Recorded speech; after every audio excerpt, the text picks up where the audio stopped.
नमस्कार दोस्तों। इसमें हम इतिहास के महत्वपूर्ण टॉपिक जो एसएससी एमटीएस के लिए और एसएससी सभी एग्जामों के लिए जहां से क्वेश्चन को पूछे जा रहे हैं वही हम क्वेश्चन लाए हैं। इसे क्लास शुरू से करने से पहले एक नज़र क्वेश्चन दिखा देते हैं आप सभी लोगों को।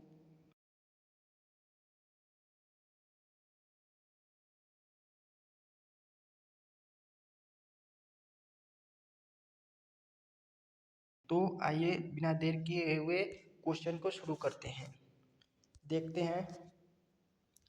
लॉर्ड डलहौजी का शासनकाल 1848 से 1856 ईस्वी तक। लॉर्ड डलहौजी के समय में द्वितीय आंग्ल सिख युद्ध हुआ था। उसके समय में 3 युद्ध लड़े गए। पहला रामनगर का युद्ध, चिलियास का युद्ध और तीसरा जो युद्ध था गुजरात में चिनाब नदी के किनारे लड़ा गया।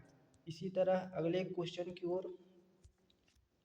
द्वितीय वर्मा युद्ध जो 1852 ईस्वी में लोअर वर्मा को अंग्रेजी राज्य में मिला लिया गया।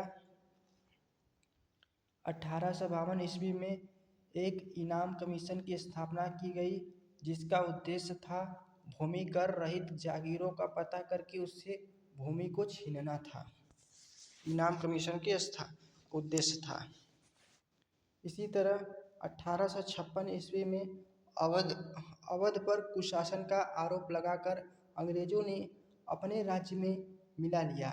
उस समय अवध का नवाब वाजिद अली शाह था। तो अगले क्वेश्चन की ओर।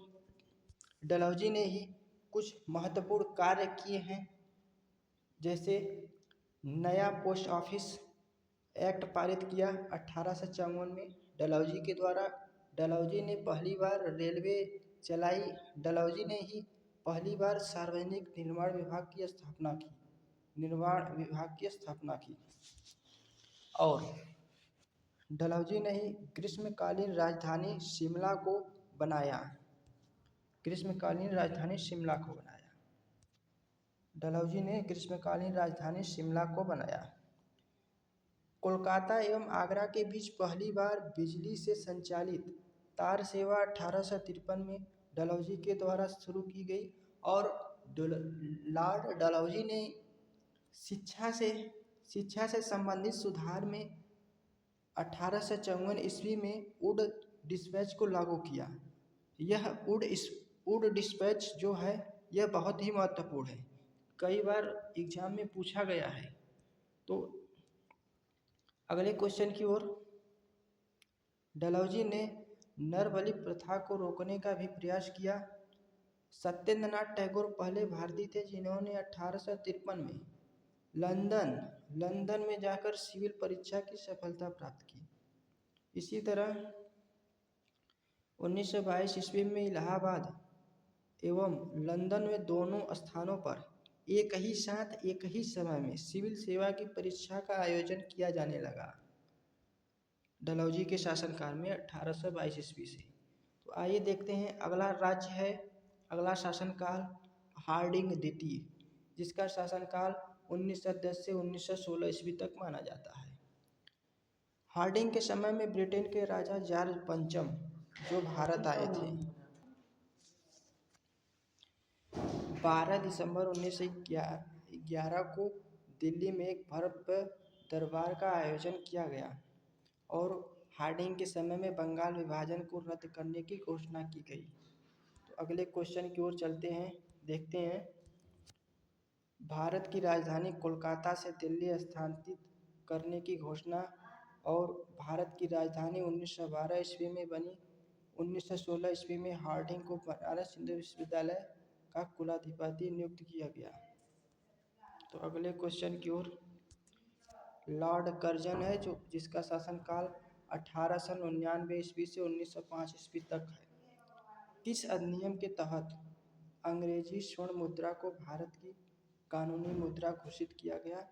भारतीय टंकन और पत्र मुद्रा अधिनियम 1899।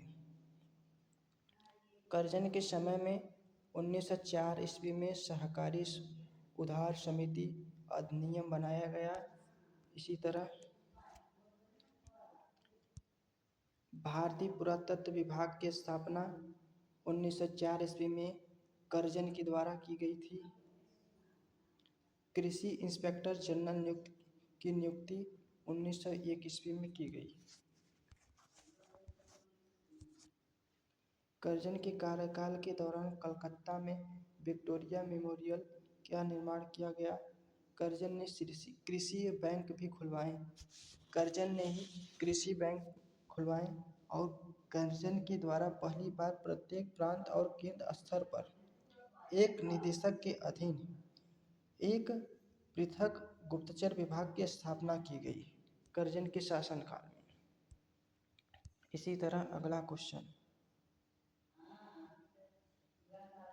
1940 में भारतीय विश्वविद्यालय अधिनियम पारित किया गया। 1940 में कर्जन के समय में ही बंगाल विभाजन की घोषणा 19 जुलाई 1905 ईस्वी को बंगाल विभाजन की घोषणा की गई। कहाँ की गई? शिमला में की गई। 16 अक्टूबर 1905 को बंगाल विभाजन की घोषणा को लागू कर दिया गया। अगला शासनकाल रिपन का है जो 1880 ईस्वी से 1884 ईस्वी तक है। रिपन ने सिविल सेवा में प्रवेश की अधिकतम आयु 19 वर्ष से बढ़ाकर 31 वर्ष कर दिया। रिपन के द्वारा 1881 ईस्वी में प्रथम कारखाना अधिनियम लाया गया जिसमें 7 वर्ष से कम आयु के बच्चों को काम पर प्रतिबंध लगा दिया गया और 7 से 12 वर्ष के श्रमिकों के लिए 9 से अधिक घंटे कार्य कराए जाने पर प्रतिबंध लगा दिया। यह रिपन का कार्यकाल था। रिपन के कार्यकाल में ही चाय और कॉफी नील की खेती पर यह जो कार्य था प्रतिबंध था लागू नहीं किया गया। फ्लोरेंस नाइटिंगेल ने रिपन को भारत के उद्धारक की घोषणा की उपाधि दे दी एक तरह से।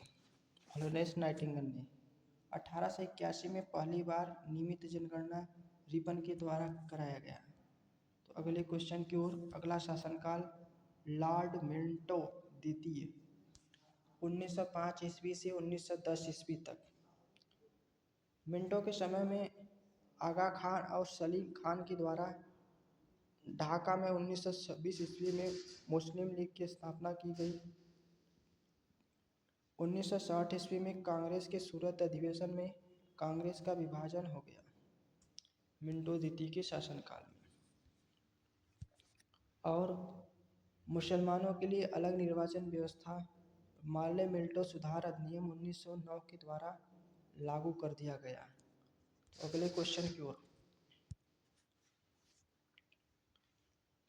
मोपला विद्रोह कब और किसके शासनकाल में हुआ? मोपला विद्रोह जो था वह 1921 ईस्वी में लॉर्ड रीडन के शासनकाल में। लॉर्ड रीडन का कार्यकाल 1921 से 1926 ईस्वी तक। लॉर्ड रीडन के समय में 1922 ईस्वी में इलाहाबाद में सिविल सेवा परीक्षा की शुरुआत की गई। 1922 ईस्वी में इलाहाबाद में सिविल सेवा परीक्षा स्टार्ट की गई। तो जीके के कुछ क्वेश्चन हैं तो देखते हैं। लोक हितवादी के नाम से किसे जाना जाता है? गोपाल हरि देशमुख को लोक हितवादी कहा जाता है। कांग्रेस के प्रथम मुस्लिम अध्यक्ष बदरुद्दीन तैयब जी थे। इसी तरह तीनों गोल में सम्मेलन में किसने भाग लिया? उसका नाम B.R. अम्बेडकर, भीमराव अम्बेडकर। इनकी जयंती हर साल 14 अप्रैल को मनाई जाती है। यह जीके के महत्वपूर्ण क्वेश्चन है। बिना ताज का बादशाह किसे कहा जाता है? सुरेंद्र नाथ बनर्जी को बिना ताज का बादशाह कहा जाता है। भारत का बिस्मार्क किसे कहा जाता है? सरदार वल्लभ भाई पटेल को भारत का बिस्मार्क कहा जाता है। सरदार वल्लभ भाई पटेल की सबसे बड़ी प्रतिमा जो गुजरात में स्थित है, भारत की सबसे बड़ी प्रतिमा है। राष्ट्रीय युवा दिवस कब मनाया जाता है? यह जनवरी में 12 जनवरी को मनाया जाता है स्वामी विवेकानंद के जन्म दिवस पर।